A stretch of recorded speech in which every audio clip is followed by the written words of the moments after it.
Holy cow, guys. It's another Sunday night session. I'm the editor-in-chief of the Watercraft Journal. My name is Kevin Shaw.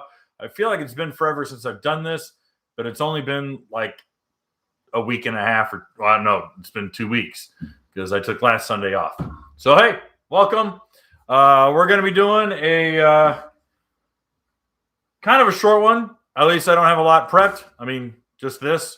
But we are going to let everyone kind of pile in, and I'm going to delete these stupid spam notices. Okay, great. All right.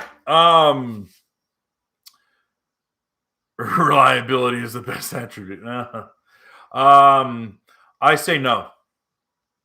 I don't think it's the best. And we'll go over it. Let's see. A couple things, a bit of news while we wait for people to kind of pile in. Number one, the red UV blocking, the sunset red jerseys are available. They're on the store. We got the links. Hyperlink is at the top of the chat up here on the screen.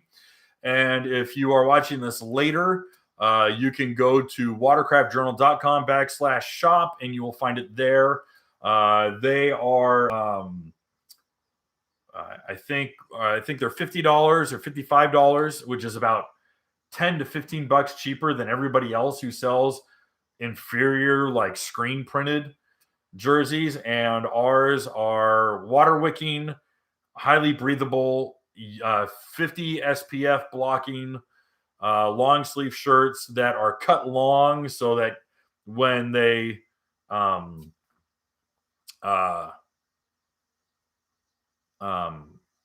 when you're riding, they don't blow up, and then you get that tramp stamp burn line, which a lot of people actually get, like the sunburn line right above their shorts. So yeah, the red jerseys, the sunset red jersey is available at watercraftjournal.com. So go over there, check it out. And then we got some big news.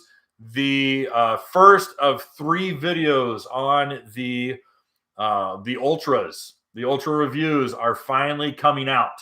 We're hoping either for Wednesday or Thursday for the first, and that's going to be the LX. That is the top of the line one. That's the $19,000 one or $20,000 one. And that will be this week. The notes on that, the article will be out a little bit more detailed. It's primarily the script with more detail in it, with pictures and stuff like that. The article will be on watercraftjournal.com with the video embedded, so you can read that. You can watch the video. It's all there. So make sure that if you're not already subscribed to the Watercraft Journal, it's free. The newsletter is free. The website is free. There's no password. There's no paywall. There's none of that crap. So again, go to watercraftjournal.com, hit the subscribe button. That gets you the newsletter. Newsletter shows up every Friday for the articles and every Monday for the videos. So hopefully you're not missing out on anything, because all that content is coming at you like a fire hose. But the first video is going to be the 310LX. The next video is going to be the X. And the third one is going to be the LX-S. Which is a terrible name. It's a terrible name. Should be the LS or something else. It shouldn't be LX, but whatever. Then let's see here. News-wise, yeah, that's it. That's it for news for Watercraft Journal. And I appreciate a lot of you guys. I was gone. All last week. I decided to finally do the right thing and take a week off and take the family on vacation. But me being me, I couldn't totally go on vacation. So I brought the 2022 Sea-Doo GTX Limited 300, and we went out to the Outer Banks of North Carolina. And my brother-in-law is a retired Coast Guard, and so he brought his big 23-foot center console out and put the kids on that. I had my oldest daughter with me on the Sea-Doo, and we rode the Outer Banks and all the intercoastal waterways, and we had a lot of fun. That was a great location. I've been there before. I did it with Kawasaki back in 2008, and that first day was probably some of the roughest water I'd ever ridden. But this time around, it was actually pretty smooth. I was considering it to be a lot worse. The biggest concern in riding around the intercoastal waterway is make sure you have a watercraft or GPS with a depth sounder or with depth sound. Because you will quickly go from 19-foot depth to 3-foot depth in a matter of seconds.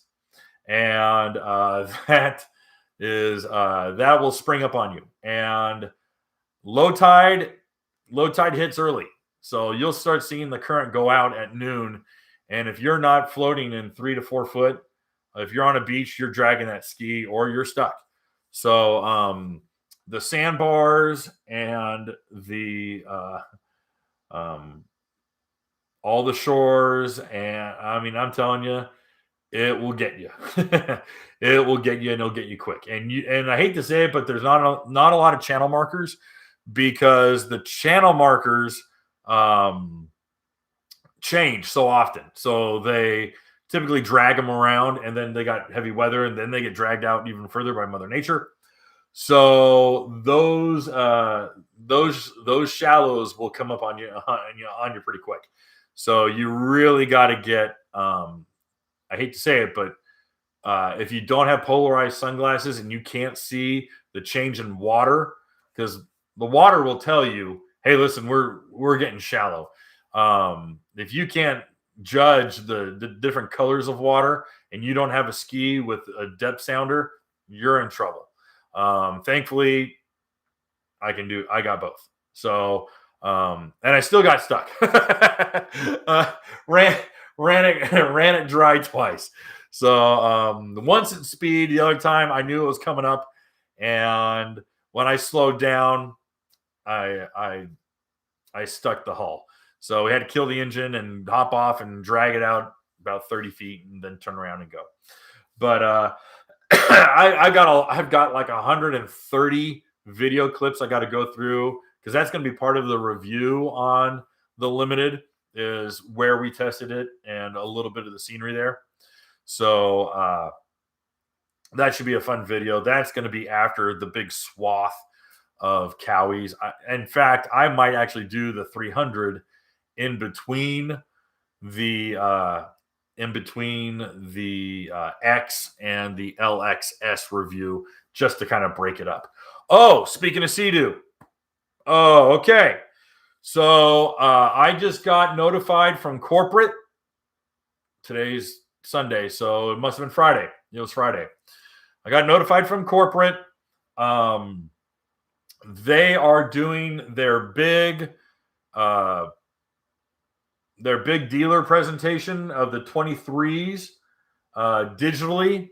They're going to be doing that the second week of August. And I got invited to watch the video presentation.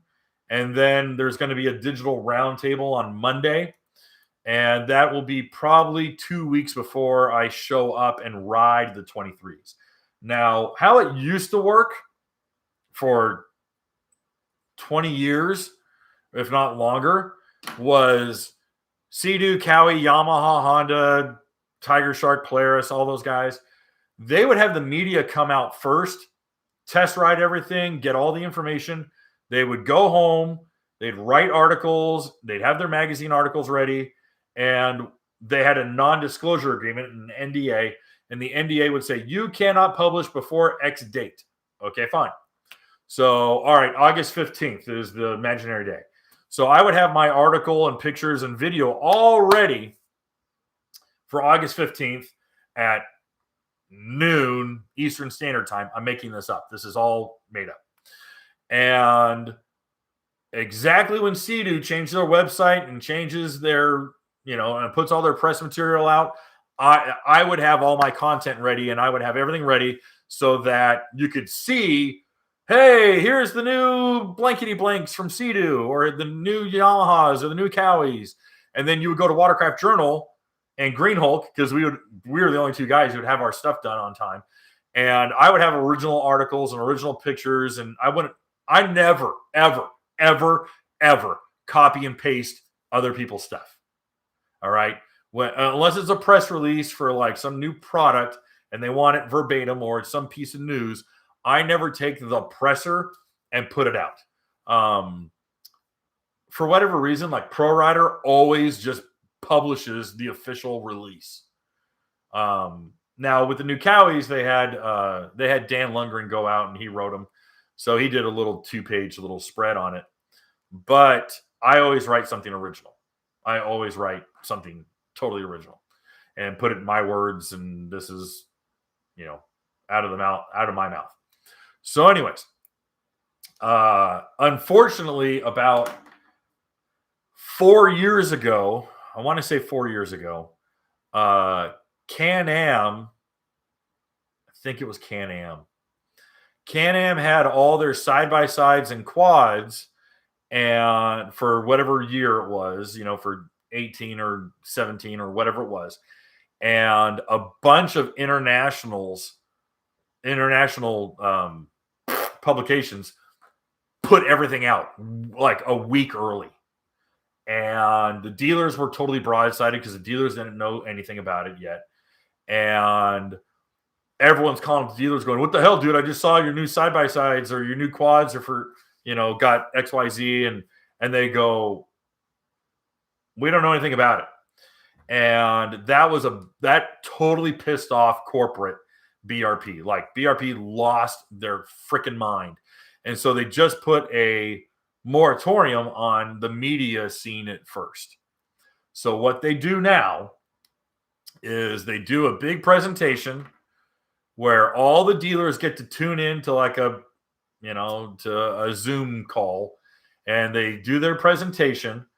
And at the exact same time the presentation's happening, my email starts filling up with press releases and hyperlinks to Google Drive or Dropbox folders. And suddenly, as I'm watching the presentation on my computer, I'm over on my laptop downloading, or vice versa. I'm watching the presentation on the laptop. I'm on my main computer on my desktop Mac, and I'm downloading all the, a terabyte worth of pictures and video.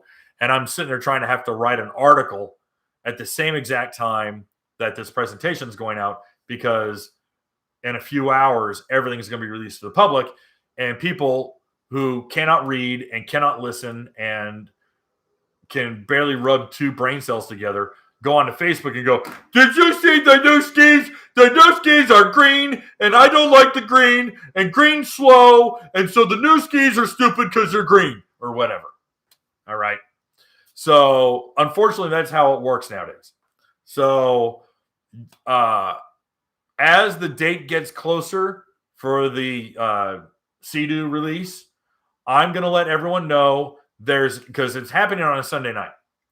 So I'm not going to have a live session Sunday night. So that Sunday night.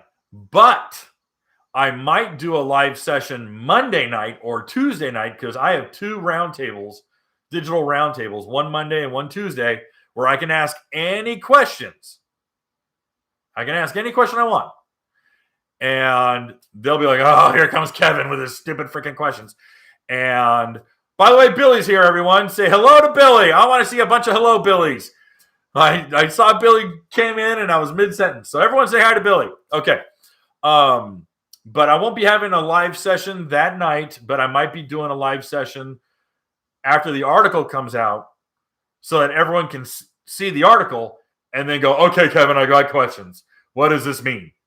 So that is something we might do. That's going to be the second week of August. So it'll be August 7th is the presentation. So I won't be doing a live session. It will be either Monday or Tuesday night. So I know a lot of you guys are like, dude, I can't tune in on Tuesday night. Well, I'm still doing it. So there.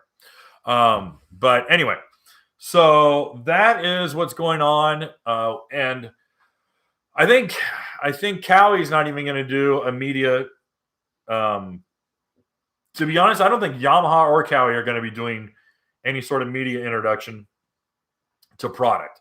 I don't expect any new product from Yamaha. There will be announcements for new product for Cowie, but as I've said before, it's going to be the revamped naturally aspirated Ultra. So it'll be an Ultra LS or Ultra. They're not. I think they're going to change the name to LS or LC, but I think it's going to be LS. I heard a couple different names, but that's going to be the entry level Ultra naturally aspirated. It'll be like white and blue or white and red or something like that. So anyway, that is some upcoming new product news. Hopefully that tickles your fancy. Excuse me. Actually, let's get some water. All right. So I had a big takeaway and a little bit of an epiphany this last week. And that was when we came out of Sheep's Island. And that's where the lighthouse is, Cape Lookout in North Carolina. And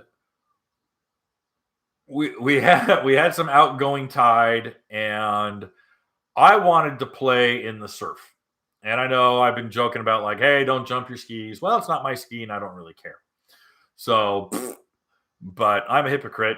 Whatever, I'll tell you. But I'm like, hey, I got this GTX 300, this limited. I'm not going to go bananas because I got my 12-year-old daughter on the back, and I'm not going to get the thing 6 feet in the air. But she wanted to see how, she wanted to jump. She wanted to jump some waves. So I'm like, all right, I'll go take her out. We'll do some mild jumping. All right. And the nice thing with having two passengers that immediately tombstones is it very rarely lands flat. So we went out into the tidal inlet. All right. And tidal inlets, wherever you go, if you're coming out of a jetty, if you're coming out of a government, you're coming out of, the Jupiter Inlet, you're coming out of Melbourne, Florida, it is very rare that you come out of an intercoastal or a calm water, brackish water inlet into salt water and it not be really tumultuous. All right. It's going to be pretty rough. There's very few inlets that I've ever been to in my life that aren't total tidal pools. All right. So the reason why now when we went out, we had low tide, we had a easterly wind, and we had tidal flow going the other direction. So we actually had a really interesting cross chop. And the cross chop was such that you weren't getting a good tidal flow. You were not, I'm trying to read the water. And a lot of people are like, I don't know what the hell Kevin's talking about.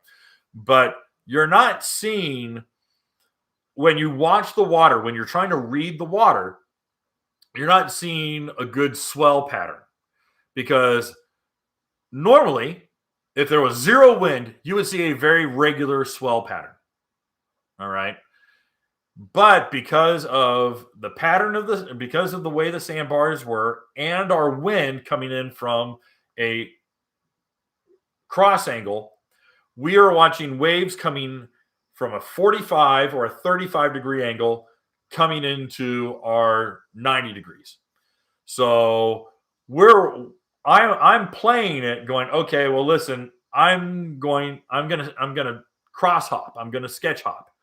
All right. And that's something you used to do when you're on like a small, like I had a little GP 1200, and that was the only way to ride the damn thing out in the ocean. Because it was so small, you would just go, you would submarine it. So you would have to learn to bunny hop or cross hop into in the chop. So a lot of you guys who have experience on small XPs or wave blasters or small skis know exactly what I'm talking about. You're like, oh my gosh, yeah, you had to do this all the time. You never ran a straight line. You just went because you had to ride it and you had to find the way the hull wanted to move. I'm doing it with a 950-pound 300 horsepower Sea-Doo, you know, and my daughter's hanging on to me. She's not hanging on to the ski at all because she's like, okay, well, this is getting a little squirrely. And we were kicking the tail out, just trying to get it through just so I could get to some bigger swells because the bigger swells were breaking further out. Okay. And you want to go out where the swells, where the swells are rolling in. So we're riding out there, and I am paying attention to every damn thing this ski is doing. And this is a top of the line, 18,000 and change, top of line, 300 horsepower Sea-Doo. And I'm having to wrestle this thing and the rider input and my bars. I'm going end to end because I'm forcing the tail out and I'm trying to get the thing to not bow hunt, not kick because the bow is going, oh, we're going this way. Oh, no, we're going this way. Oh, no, we're going this way. And I'm like, oh my gosh, I'm losing my patience with this damn boat. And we finally get out past the break. And we can finally roll, and we can finally kick into the rollers and do a little bit of wave jumping. So we go and have a blast out there to the point that we come in a couple times. We land so hard, we knock one of the GoPros loose. Thankfully, it had a life vest on it. We picked it up. I have it on the recording. It might actually be the credits for the review. But anyhow, I'm really starting to pay attention to how this ski behaves. And I've had a lot of experience with the ST3 hull. And I'm sitting there and I'm like, this is without a doubt the most problematic full-size hull on the market today.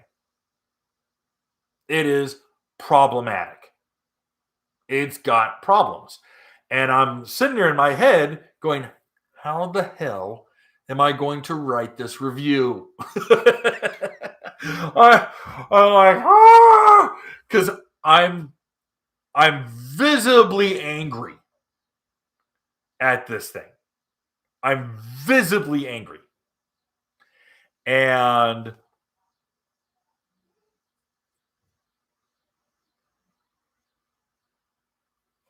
Michael, I heard a lot of people tell me that I would regret buying my RXP 300 after the first time I ride in the chop and would want an ST3. And I've rode in 2 to 3 foot chop for a week and haven't had that thought.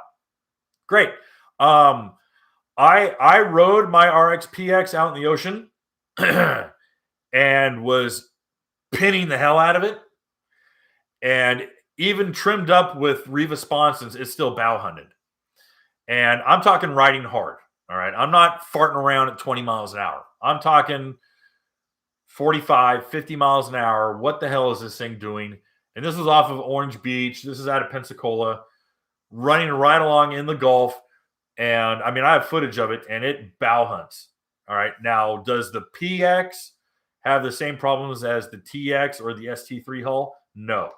The T3R hull is a superior hull to the ST3. I will say this to anyone who will listen to me. And I really, really struggled with the ST3. And I've struggled with the ST3 since 2018. Or since I got to ride it in 2017. All right. I just really struggled with it. Now, the ST3 hull was designed with the Fish Pro in mind. Let's just call it what it is. It was designed with the Fish Pro in mind. They wanted the Fish Pro. They knew the Fish Pro was coming. And they said, people are going to be standing up in the footwells fishing. We need to make a ski that's going to be so well balanced that while they're sitting for hours or standing, for that matter, 2 feet in one footwell, we want to make sure that it doesn't roll, doesn't tip, it has really good balance. So the ST3 hull is without a doubt one of the most well-balanced hulls you can buy today. All right. When people call me or email me or message me and go, what's the most stable ski on the market? My response is, how much time do you expect to be standing and walking around your jet ski? And they go, I don't know what that means. And I go, what part of my sentence doesn't make sense?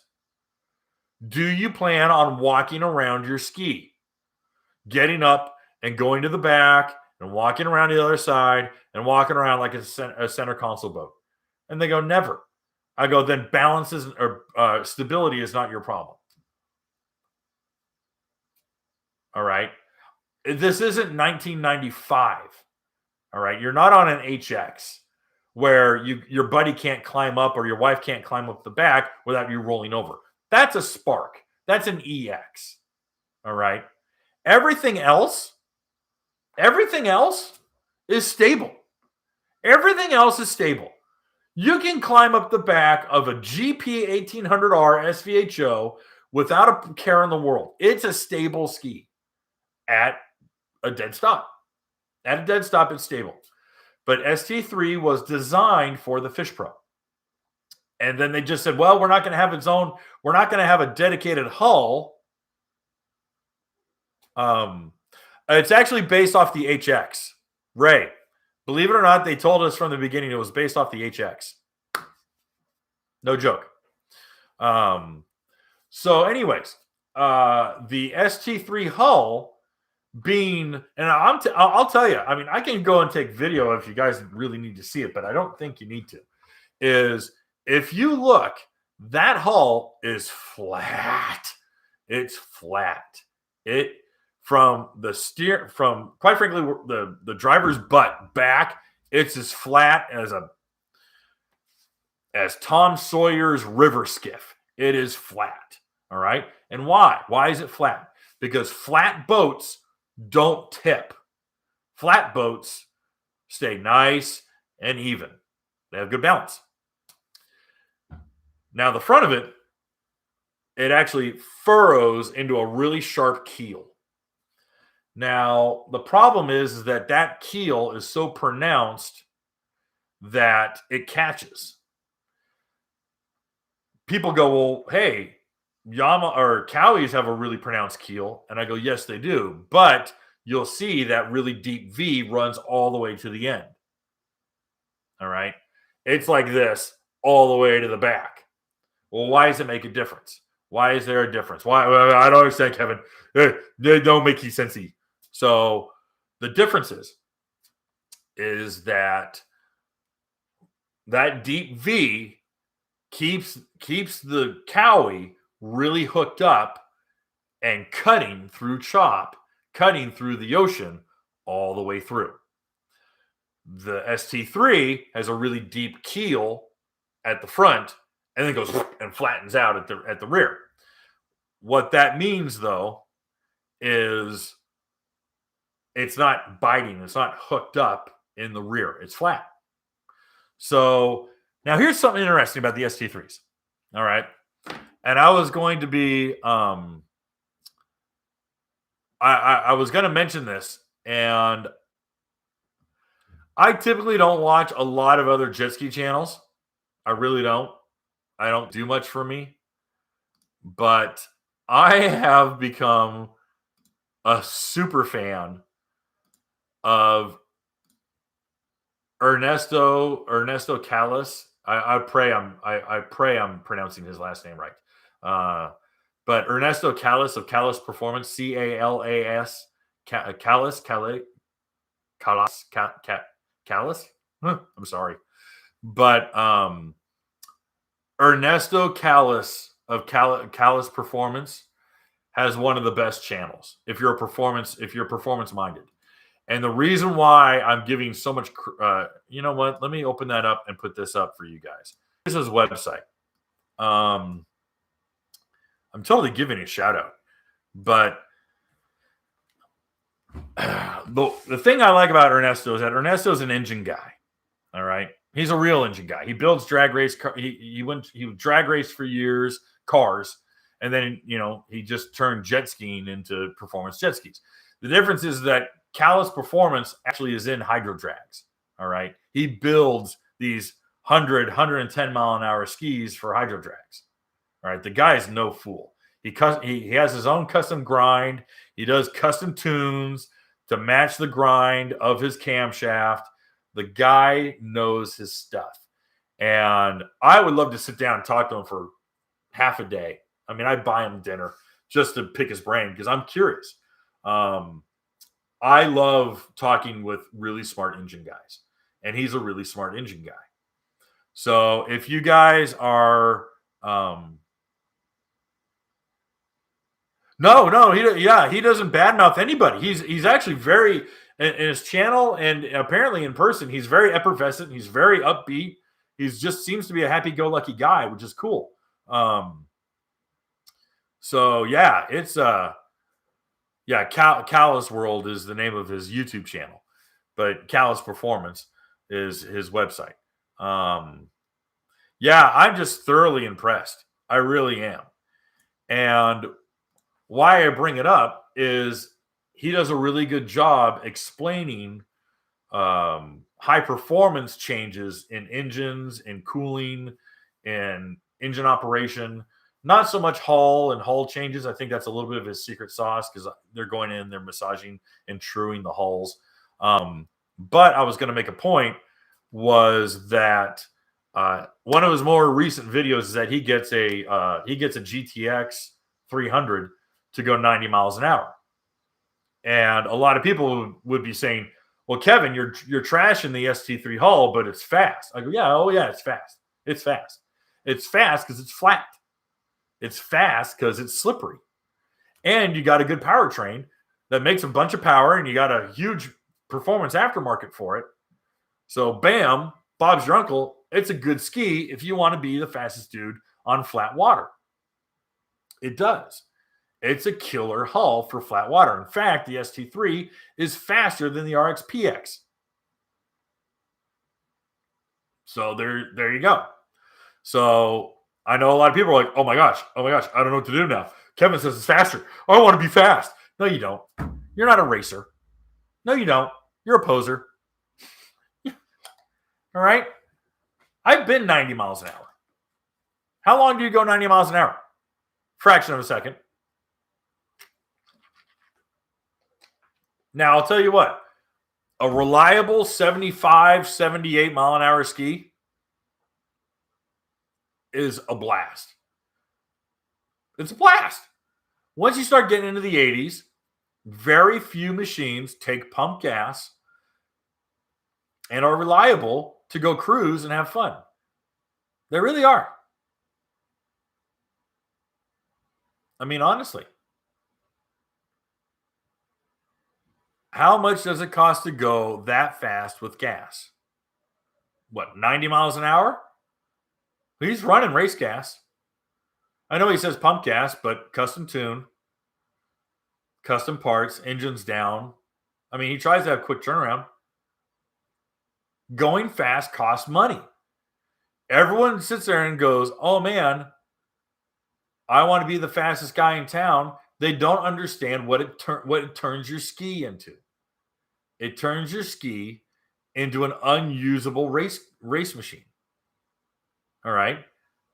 There's very few people out there who show up at Mudbug and say, hey, let's do a 7-hour ride with my 86 mile an hour SVHO with a stage 3 kit. There are some, don't get me wrong, it exists. I'm not saying it doesn't exist. I'm just saying few of them. Few of them do. All right. And few people want to put that kind of money into it and replace parts that often. So I'm not saying don't modify your ski. I'm making a point that a lot of people think they want to go that fast until they start looking at the ledger. All right. So what is this all about? I'm 35 minutes into it, and it's like, what am I, what's the point of tonight's topic? The biggest takeaway to me, and what the questions I field and the people who come asking and knocking on my door, the people who come to Jerry Gaddis, the people who come to dealerships, they do not know what they're looking for most of the time. They do not know what they're looking for most of the time. Now, anyone who's a regular here, anyone who's a regular on the show will know that I typically talk about the top 4 things you're looking for. All right. But I'm going to go over it again. So I'm going to make a point. I always ask, where are you going to ride your ski? Well, I live on the Finger Lakes, or I live in Havasu, or I'm in the Gulf, or I'm in the Great Lakes, or I'm going to go to Lake of the Ozarks, or whatever. Okay, great. What conditions are you in? All right, so I have to ask these questions. Then I end up asking, how good of a rider are you? Never been on a jet ski, or I've been riding jet skis for 40 years. Okay, great. So what kind of riding do you plan on doing? Oh, I'm just taking the kids out. I'm pulling a raft. I'm farting around. Me and my old lady want to go on long distance tours. I want to be an offshore racer, blah, blah, blah, blah, blah, whatever the case may be. So I have to ask these questions because all of these questions come up with one answer. They all boil down to one thing. What ski rides for the conditions I'm going to be riding in? How does the ski that I'm looking at behave in the water I'm looking to ride in? All right. I don't know if I'm articulating this correct, but ultimately, the number one attribute, how does the ski ride? How does the ski ride for the conditions I plan on being in? That's number one. Number one. That's the most important thing. You want to know why? Because if you drop the cash and that ski rides like hot garbage for the conditions that you plan on riding in, you're going to hate it. You're going to hate it. You're going to curse me. You're going to curse the dealer. You're going to curse the manufacturer. You're going to curse yourself for buying it. And your wife is never going to want to ride with you ever again. You're going to hate that purchase. If it rides like trash, nothing else will compensate. Nothing will compensate for a ski that doesn't fit the environment that you plan on riding in. Okay? None will. Nothing will. I don't care how great the sound system is. I don't care how comfortable the seat is. I don't care that it's your favorite color. I don't care that you got a great interest rate on the deal. If the ski rides like crap, you're going to resent it. And you're going to hate it. And you're not going to want to ride. Does that make sense? It's number one. It's number one. Number two, second most important attribute. How comfortable is that ski? Does it fit you? All right. I'm 6'2" and 240 pounds. You're not 6'2" and 240 pounds. Chances are no one here is the exact same size as me. I wear a size 11.5 shoe. All right. I have a 46-inch chest, or I think last time I measured 46-inch chest. All right. My measurements are different than you. So when you say, Kevin, what's the most comfortable ski? And I go, how tall are you? And you go, I'm 5'8". That doesn't help. My opinion won't help you. Right? I've been on skis that I thought, man, this thing's comfortable. And then I see a guy who's 6'6" and weighs 180 pounds. And he's like, dude, this thing sucks. I hate this ski. My knees are in my chest and my feet are all cattywampus and my arms. I don't like anything. You're like, oh, okay. And then you find some little petite girl who's 5'2" and 100 pounds. And she's like, I can't touch it. I can't reach the bars. So you need to go find something that fits you. All right? Because if it doesn't fit you, what if the ski rides great? What if the ski rides great, but you are uncomfortable on it? Are you going to want to ride it? No. It's going to suck. It doesn't matter how attractive the shoes are. If they crush your toes or they got too much room, they don't fit you. They don't fit you. And it doesn't matter how great they match your outfit and you're going out for the night. If they're super uncomfortable and they make your feet bleed, you're not going to want to wear those damn shoes. Same story. Same exact thing. So again, how comfortable is it? Number one, How is the ski ride for the conditions that you're going to be riding in? Number 2, how comfortable is it for you? Number 3, reliability. Oh my gosh, Kevin, how can you say that reliability is number 3? Because it doesn't matter how reliable is it or how reliable it is if you never ride the damn thing. If you hate it. If you absolutely hate it, who cares? You're not going to hold it on. You're not going to hold on to the damn thing for very long, right? You're not going to hold on to it. You're going to get this damn thing out of my garage. Right? For example,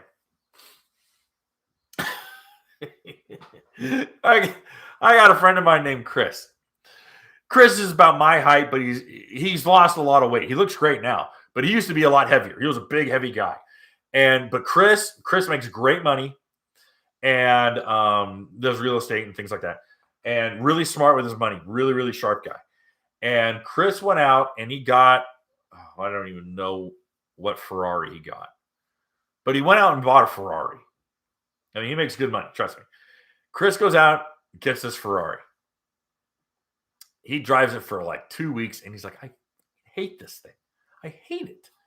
He's like, it is absolutely the most uncomfortable car I've ever owned in my life. So he gets some exotic car dealer swap dude and he says, I got to get out of this damn car. And the guy says, well, hey, we'll do a trade. And he ran into a McLaren. He scored this McLaren, this S670 McLaren thing. And he shows up in the McLaren and he pulls up at my house. And he goes, hey, man, you want to go for a ride in my McLaren? I'm like, okay, sure. No problem. And so we go for a ride in this thing. And I'm like, how comfortable are you? And he goes, I'm really comfortable. I'm like, are you? And he goes, no, dude, I'm really comfortable. Let me show you. And he kind of spreads out a little bit. But here's the funny thing. Again, 6'2", 240 pounds. He's 6'2", probably 3 bills. And we are rubbing shoulders and elbows because the center console is this big. And I'm like, you're comfortable in this thing? He goes, oh, yeah. He goes, well, my wife's not as big as you are, obviously, so we fit fine in the car, but I can see how this is be a little uncomfortable. And I'm laughing because I'm like, oh, okay, cool. As long as you're happy with it. He goes, no, I really like it. I really like it. I said, okay, good. He goes, I'll tell you. And he told me all about the Ferrari, how much he hated the Ferrari. And again, my point is, if it doesn't fit your needs, all right, if it rides like crap, or if you're out in Lake Superior on a Yamaha EX and you're in a group of long distance riders, you got the wrong ski, dude. You bought the wrong boat. Is the EX a great ski? Yeah, it's a blast. I like EXs. Would I buy an EX if I had a house, if I had a cabin on a lake and with a dock? Yeah, I would have an EX in a heartbeat. Why? I could put my daughter on it. I wouldn't mind. I wouldn't have a problem with it. All right? It's a fun little go-kart. It's a fun little zip around go-kart. But would I do the Long Beach to Catalina on a Spark? No. Would I do it on a GTI? Probably not. Because it doesn't fit the application or the intended use. And does it fit me? I particularly don't like the seat on the Spark as much as I like the seats on the EX. It's a wider seat. It's deeper. I weigh more. I'm hitting the seat. So I prefer an EX. I would buy an EX. But again, that's for whatever application I'm choosing to use it for. So number 3, again, goes to reliability. And everyone's like, well, how reliable is it? How reliable is it? Okay, yeah. You obviously want high reliability. You don't want to take it into the shop all day long. But again, reliability only takes you so far. Now, if it fits your chosen riding location, if it's comfortable for you, then by all means start digging into reliability, because that third thing could radically change your purchase. If you're like, man, this thing does this thing does that, it's checking all the boxes, but man, the reliability is trash, then you're going to have to go with your second option. that might be an inferior fit. It might be an inferior hull design, but you plan on holding on to the ski for several years, you're going to want to look at reliability. Fourth on that whole list is all the bells and whistles and doodads and Mickey Mouse little stuff. All right. Fourth, it's way down on my list. It's way down on my list. And to most people, they're like, oh man, I gotta have a sound system, and I gotta have a digital dash, and I have to have this stuff. I need it. Why? Why? Why do you need to have it so bad? That to me says you're not riding. That to me says I like spending 10 minutes trying to figure out how to sync my effing phone to my dashboard. Rather than riding, I want to fart around on my phone and make phone calls and text messages and voice text the office and blah, blah, blah, blah, blah, blah, blah, rather than ride. All right. You're the kind of guy who goes camping in a triple slide out motorhome with air conditioning and a hot shower. And I'm like, hey, listen, I like glamping as much as the next guy. My dad's got motorhomes and all that kind of fun stuff. But if I'm going to go camping, I want to hike to my location, bring my food, bring my tent, and camp. And then I'll hike all the way back to my car, and that's where I'll get my air conditioning. And then I'll drive to Whataburger and get lunch after my weekend of camping out in the woods. That's the experience. And remember how we talked about experiences? And why do we ride jet skis? It's for the experience. To get out on the water and listen to the wind and listen to the water and actually live in the moment. So all the sound systems and GPS and phone integration stuff and all this other stuff, I feel takes away from riding. That's Kevin Shaw's personal opinion. All right. That's out of the book of Kevin. All right. That's not gospel doctrine. That's just my opinion. But I will tell you this. Let me tell you what's happening. There are so many people.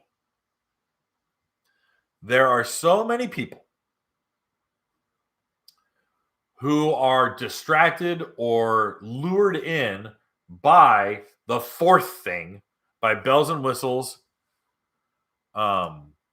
They're so lured in by all the shiny doodads. All right. They are just wafted into the dealership because it can talk to your phone and it's now this and this and this. And if you download this app and you buy this new cable and it plugs in and you do this and you do this. And I mean, can you rub your tummy and pat your head at the same time? All this other technical doodad crap. Oh, okay. And, it's so integrated with my phone. It's a smart ski. Ooh, I like the smart skis. I know it's smart because it has smart in the name. All right. And all that crap is going to lure someone in. And there's going to be a sales guy in the back, or there's a guy in the service department who's like, yeah, man, but how does it ride? It rides like crap. Hey, man, reliability's bad. That thing ain't going to fit you, fatty, or whatever the situation is. But they're lured in by that stuff. And they don't give it any thought. They're more fanciful about all of the sizzle that they have no idea that the steak is trash. All right? Sizzle over steak. And that's really the problem. No, Billy, I'm not pulling any punches on this one. Okay? And here's the problem. More and more people who are uninitiated are asking dealers and asking manufacturers for more of this trash. They're asking for it. If there was not demand for a car that would back up a trailer for you or parallel park your Lexus for you, they wouldn't have it. But there's demand for it. And people keep asking for this crap. And so manufacturers go, oh, crap. Oh, man, we got to start adding this stuff. And we need massaging a massaging chair. And we need foot warmers. And oh, man, I need a heads-up display and spraying cool mist in my face or whatever the hell they come up with. And it's like, no, man, go Trigger. Go Trigger. If it's got brakes, bonus. Go Trigger. How does it ride? Is it comfortable? Make a better hull. Make it out of better materials. Get better fuel mileage and better acceleration. Okay, do that. I'm all for it. But all the other fanciful stuff removes you from riding, removes you from the experience. Now you got a jet ski with the sound system blaring and the hand grips are heated and the GPS is going and it's got all this stuff. You might as well wear a helmet with a digital screen in front of your face like you're freaking Daft Punk. I'm serious. So honestly, guys, number one, how does it ride? Now I get it. Most of you people will be like, I don't ride every jet ski, Kevin. How am I supposed to know? Well, that's why morons like me exist. All right? Here's the other thing. There's such things as clubs. Join a club. Join a club. And you want to know why? Say, hey, listen, if you got a little piddlywink or a little spark or whatever you're riding, and you go, hey, I got a question. How does that ski ride? Are you happy with it? And the guy that you're talking to goes, man, I bought it last year and I'm absolutely tickled with it. You want to ride it? Here, please don't crash it, but go ahead and check it out. Oh, okay, great. Thank you, man. I appreciate it. Or just ask him. A lot of people might not, let's say, a lot of people might be like, I don't really know you from Adam, so I don't really want you riding my ski. Okay, fine. But tell me how it rides. Tell me what your feelings are. Okay, great. Does it jive with what Kevin says? Does it jive with Green Hulk? Does it jive with the other reviews? Oh, okay. Or are you more tickled with all the crap that it does? All the little flashing lights and the little baubles and the, digital screens and all that other crap. Okay. And if you don't belong into a club, you can go on to groups. You can go on to greenhulk.net. You can go on to Facebook and ask a group. And say, hey, guys, I'm looking at buying one of these. I've been doing my homework. What do you think? And that will sometimes you'll get, that's the worst case scenario because, boy, the internet sucks. But you might get some honest answers. That's just kind of how it is. So, again, you got to do your due diligence. Now, when it comes to comfort, go to a dealership and sit on one. The nice thing is that most skis don't change very often. So you might be like, well, this isn't the trim or this isn't the bells and whistles or the package that I'm looking for, but at least I can sit on it and see if I fit the dang thing. Okay, great. Do your due diligence. Go to a dealership and go, can I just sit on the damn thing and see if it fits me? And you sit on it and your knees are clanking into the,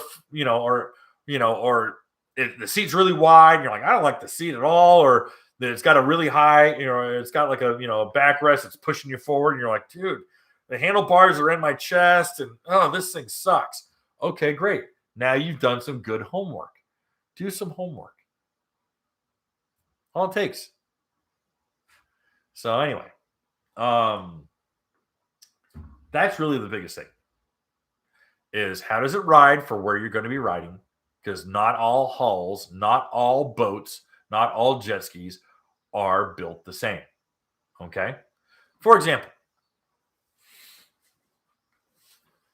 Nano XL and Nano XL 2 is lightweight. It's strong. But it oil cans. It oil cans. It's an adjective. It oil cans. All right? It flexes. That's what's causing a lot of the cracking in the paint, is the flex of the Nano.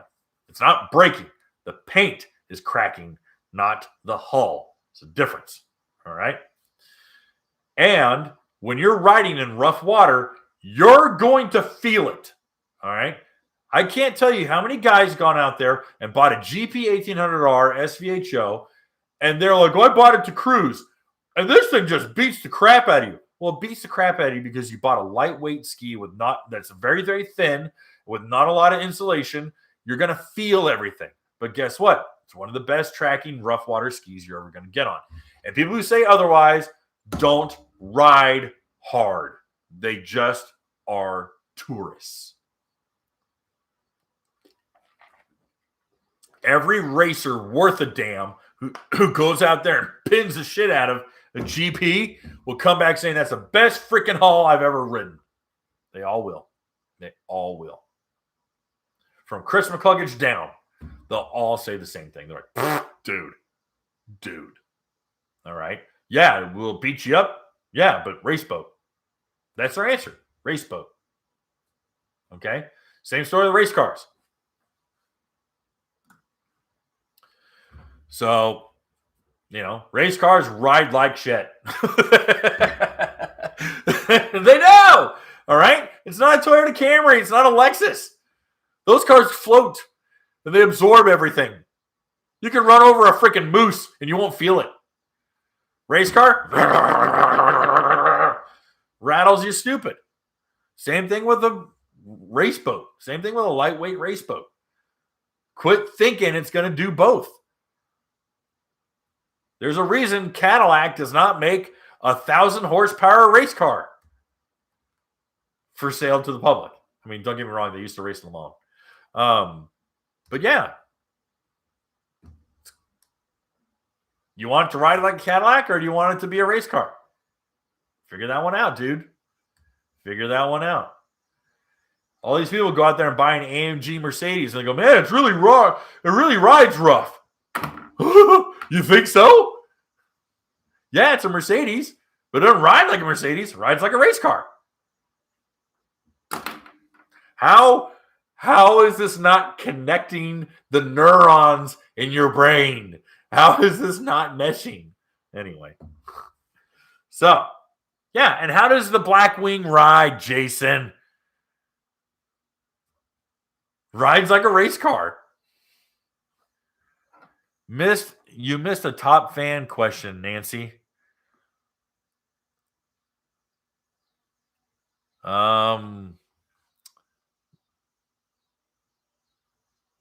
Okay. Super chat? Oh, Ray Burns, super chat. Holy cow. My ski is on a port, but I'm getting a white fuzzy substance on the ride plate. What is this? That's aluminum corrosion. That is rust on aluminum. Aluminum does rust. It's on a freshwater lake. Get it out of the water. Get it out of the water. Do your due diligence, what you're supposed to do, and rinse it off, wash it off, and let it dry. Get it out of the water. Okay? That white fuzzy stuff is aluminum rust. It's aluminum oxide. All right. Yeah, super chat. Okay. Sorry about that. So, yeah. That's really kind of the biggest thing I'm really pushing on is number one attribute. How does the ski ride in the conditions that I plan on riding it in? Everyone here is from different locations. All right. I'm in Nashville, Tennessee. The water that I ride is not what Jason is riding down in Florida. It's not the conditions of guys up in the Great Lakes. It's not the same as the guys who are up in New York who go riding out in the Atlantic, or the dudes going out of Dana Point, California. Number one is, how does the ski ride? Number two, how does it fit you? Number two, does it fit you? Is it comfortable? Because if it's uncomfortable, no amount of anything else is going to change whether you enjoy it or not. It's not. Sorry. Snowjet Steve, no. Don't get me wrong. It's a major factor, but it's not number one. It's not number two. It's not even really number three. Okay? You can live with it otherwise. So, because it's expensive, Adam. It's expensive. It's one more thing to add money. All right? How come the Sparks don't have trim unless you buy the Tricks? Same story. Jet Blaster is a competitor to the Tricks. That's why they're both there. Happy to help.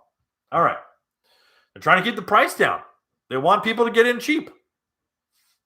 Right? Spark and an EX are cheap. They're entry level. All right. Okay. What else? Oh, yeah. So how does it ride for the conditions you're going to be in? Number 2, how comfortable is it? Number 3, reliability. Okay. If the thing rides great and it fits you great, but it's going to fall apart the minute it hits the water, well, probably doesn't fit your needs. Number 4, bells and whistles. All right. What do I think about the 2022 RX-PX? The same thing I said about the 2021 RX-PX, because they're identical. All right. Well, that's it for today's lesson. I'm going to scroll through, see if we had any other questions. I didn't see any other super chats.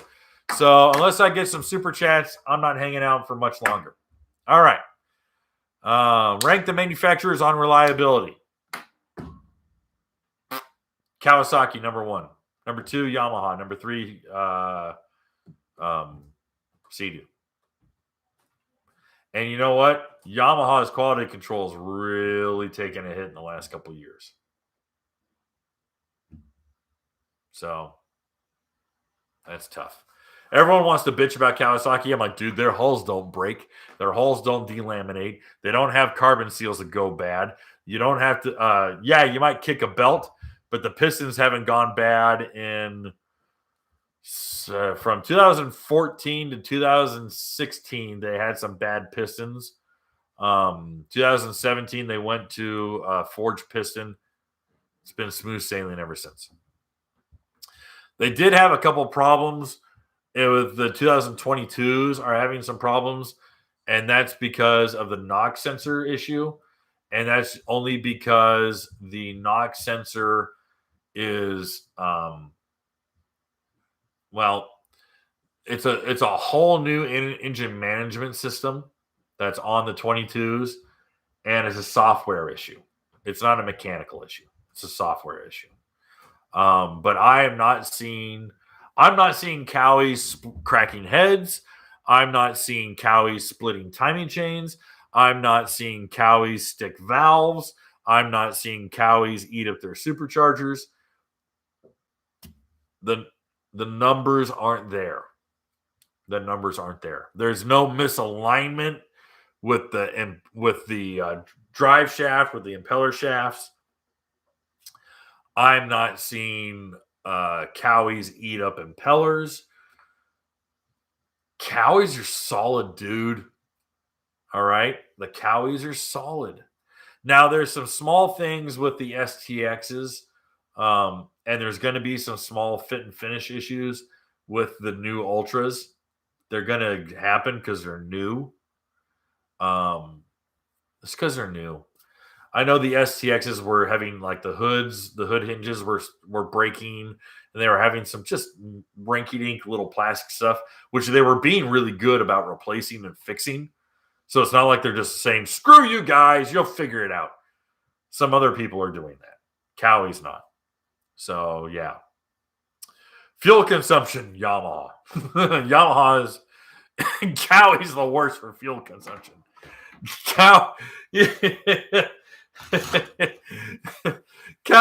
Kawasaki is like a Suburban towing a freaking camping trailer. Cowies are bad when it comes to fuel consumption. If I had 25 grand to throw down on a ski, what would I buy?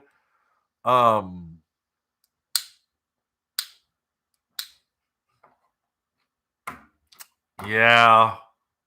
Go to my top 5 skis, supercharged skis, and look at that list. That answers your question. All right, I'm gonna go look. I don't think I see any more super chats. So if I don't see any more super chats, we're gonna look for the people who put the capital letter question thing in there. The GWP question. I have a 2014 310 SE. Should I get a reflash or just a scom? I know you've mentioned weak pistons. I do scom. If it was a 2017 and up, I might reflash it.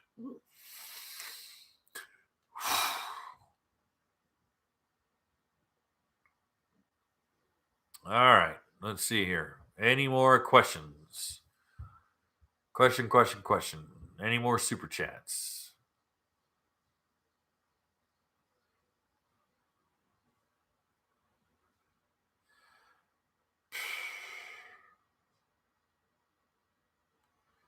Billy, I want to go on your next ride. Consider me for your next ride. Just send me a text, will you please? All right.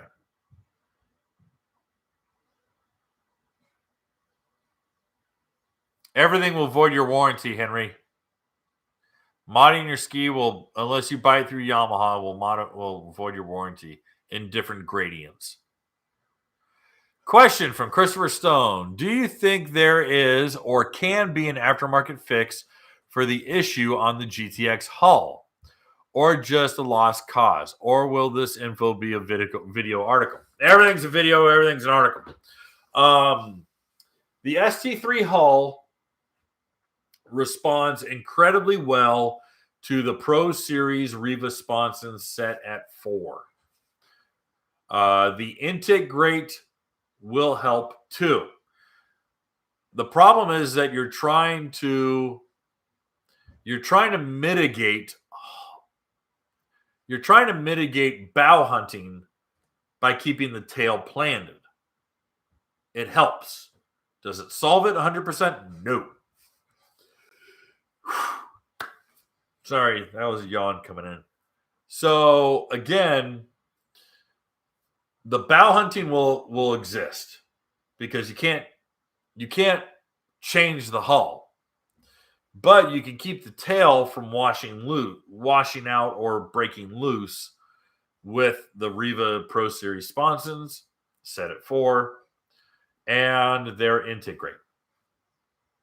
That's really the best things you can do. All right, we got some super chats coming in, so let's get them. All right, Michael Shortino writes, thanks for all the time on the live streams. Always like tuning in. Couldn't agree more on your RXP. Bow hunting sponsons made that much better. Maybe you saw them. Now everyone likes the stream. Oh, yeah. Hit the like button, guys. Let's get the likes to 100 since we have 150 people here. All right, James Alt writes, wanted a Cowie not available at the Lake of the Ozarks. Got 2 Sea-Doo GTRs in the garage now, aware I trade availability for reliability. GTR 230 is a great ski. I actually really like the hull on it. I think the GTI hull is a very good hull. Obviously, you can't flush a Sea-Doo out of the water like you can a Cowie or a Yamaha. So that really is the biggest detriment. Love Ergolock. Love the ergonomics of the Sea-Doos. Sea-Doo ergonomics on the GTI GTR RXP is so well. I shouldn't say that. I shouldn't say that it's the ergonomics are better. I prefer the increased storage on the GTI GTR RXP over the ST3 hull. Everyone goes, oh my gosh, all the storage is in the middle. I don't have to go over the handlebars. I go, yeah. You got 26 gallons of storage compared to 44 or 43 gallons of storage. The RXPX has more storage than the GTX. The GTI has more storage than an RXTX. I'd rather have the storage. I don't mind doubling over the handlebars to get something out of the front when a glove box is this big. I can put my head inside the glove box. I can't, but it's big. So that's where I stand. Oh yeah, night and day. Yeah, big difference. Yeah, big difference. All right. Any more endurance rides? Dude, I've been so busy. I haven't any time, and no one has contacted me with a route. So I just kind of went.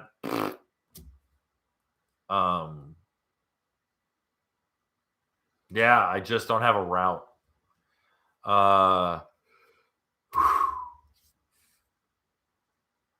Sorry, I'm gonna make everyone yawn. I know it's contagious. Sorry, that was really rude. Everyone's gonna start yawning and be like, dude, what the hell?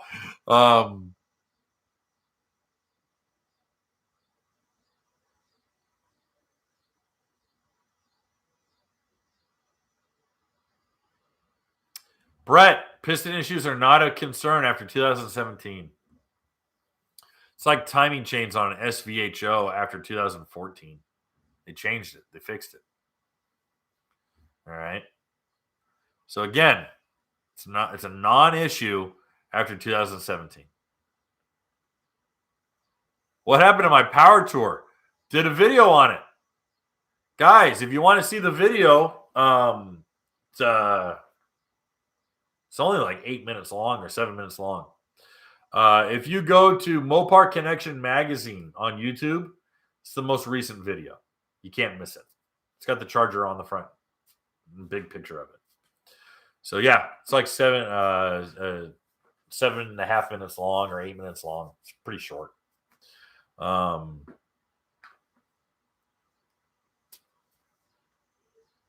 It was a disaster. It wasn't a disaster.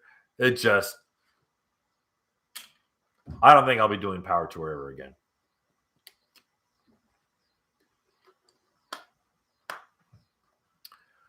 SVHO versus HO for freshwater lake fun. HO. HO. All right.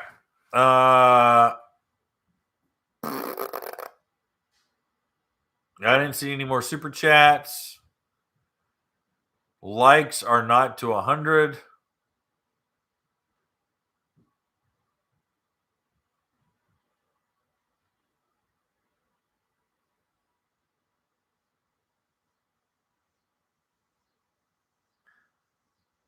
Now like the screen and I like the stream. Okay. All right. Well, I think we're done for tonight, guys. 599 hours on Gina's 2016 310R last weekend. That is badass. I'm so tickled with that, Billy. That is just one of the best things ever. New Sea-Doo 3D. That'd be funny. That'd be funny. Will Sea-Doo ever do another stand-up? Very, very, very, very unlikely. Very unlikely.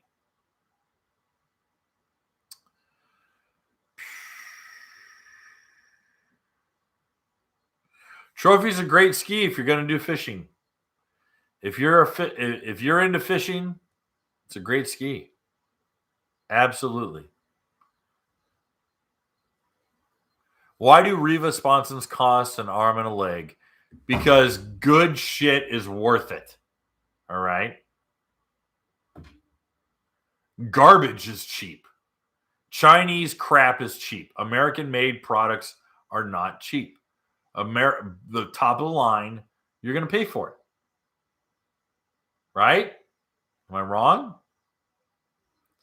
Is it really all the research and development driving up the price? Certainly. Riva sponsors for my RXPX seems stupid expensive, $500 for 2 pieces of plastic. Backing plate is machined aluminum, and the blade is a CNC cut polymer.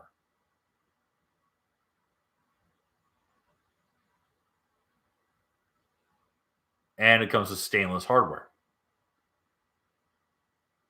If you want cheap crap, buy cheap crap. But I'll tell you what, ain't gonna perform as good, right? I mean, I don't want to be crass about it, but if you want good stuff, you're gonna pay for it. I've never found something cheap that was, I mean, you get what you pay for when you buy cheap crap. Don't get me wrong, dude. I've cut corners. Holy cow, I've cut corners. I've tried to buy cheap. I've tried. Guys, I tried to find cheap GoPro cameras. Oh, they're trash. I've tried to use cheap parts. Oh, it's trash. Cheap life vests, cheap wetsuits, cheap glasses. It's all trash. You know what's funny? The best cheap thing that I've found in this industry has been the sand docker anchor.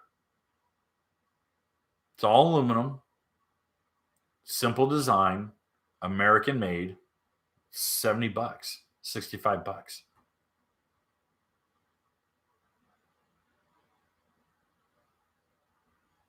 Yeah, honestly.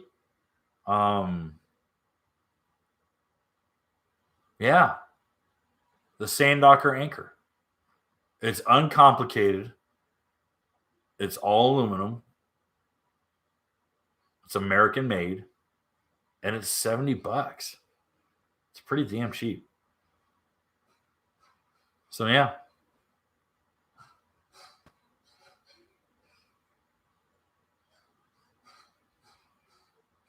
Okay. Well, guys, a little over an hour. The Kawasaki 310LX video and review article comes out this week. If you haven't already, please like the video. If you haven't already, please subscribe to the channel so you don't miss out. And if you haven't already, subscribe to the newsletters. Okay, cool. I think that's it. I think we're good. Oh, question. Mr. Silly Master.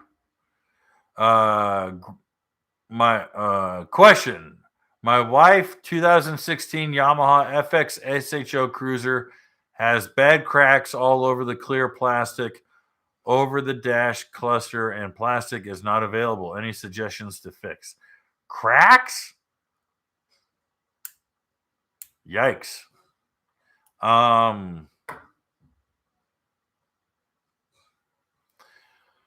If you have a crack over the clear plastic on the dash, you might be better off finding, instead of factory stuff, you might have to find a salvage yard.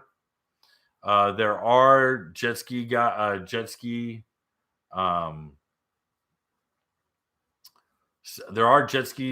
salvage yards, scrap yards. They will probably have replacement dashboards or replacement plastic. But I've looked all over.